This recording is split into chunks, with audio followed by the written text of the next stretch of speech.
Welcome back to Vice Grip. No, this isn't Vice Grip. This is What am I? Driveway Garage. I just watched an hour of Vice Grip Garage. I get confused. Anyway, I was going to show you how I stack firewood. Not that I'm experienced at it, but I watched a few videos. Let me flip this around here. So when I cut these logs up, I had 2 rows of logs and one row along the bottom of big stuff. Yesterday I rented a splitter and I split it all up. Now I have 2 rows of firewood and I still have this huge pile I need to stack. When you split firewood, you end up with like twice as much wood. It multiplies. It's amazing. So anyway, when I first stacked this, I thought this wasn't a bad idea. I had a couple of chunks of wood. It's about 4 foot tall. It's pretty heavy. So I put one on both ends and then I just stacked in between them. But then what do you do after that? Well, I have a bunch of logs laying around. I could do the same thing if I cut those up. But I watched a few videos and they showed how you make an end cap by crisscrossing your firewood. One layer one direction, one layer another direction. Unfortunately, my firewood is not very uniform. The stuff I split wasn't the same size and it has twists and knots. I did the best I could out of what I had. I made an end cap there and I filled it up. They say you're not supposed to go higher than 4 feet, but I went almost 6, just to save space.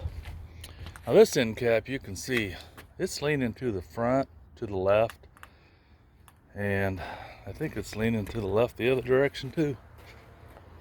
Yeah, the whole thing, I started it too far to the right, and then to compensate for my other stack of wood, I kept moving it out a little bit. I should have just started over about 6 inches to the left, but I don't want to redo it. There's my other log I used. It's not as tall as the other one, but they weigh a lot, so they'll stay in place pretty good. I have a lot of logs out here. I could definitely cut something else up, but I'm going to try to make something out of this stuff. This is the one I flipped over. I was going to cut it in half, and there's a quail nest under it. I don't know if they came back to it or not. I tried to roll it back gingerly, and I put that little piece of firewood there to keep it from rolling back too far. But I just don't know if that lady's going to come back to her nest or not. This baby right here, if I cut that in half, I'd make a couple nice end caps. It weighs about a ton. I did the length and width. And for a poplar tree, that's a 1-ton log there. And I got a few more back there. Anyway, if you're stacking firewood, hopefully you have more uniform stuff. Look at all that stuff. I mean, I have knots, I have shorter pieces, longer pieces. I tried to cut everything at 16 inches, but I didn't measure it exact. And sometimes I had, a 40-inch log left over, so I just cut it right in half. So some of it's a little longer. Hopefully tomorrow, the next day, I'll get the rest of this firewood stacked up.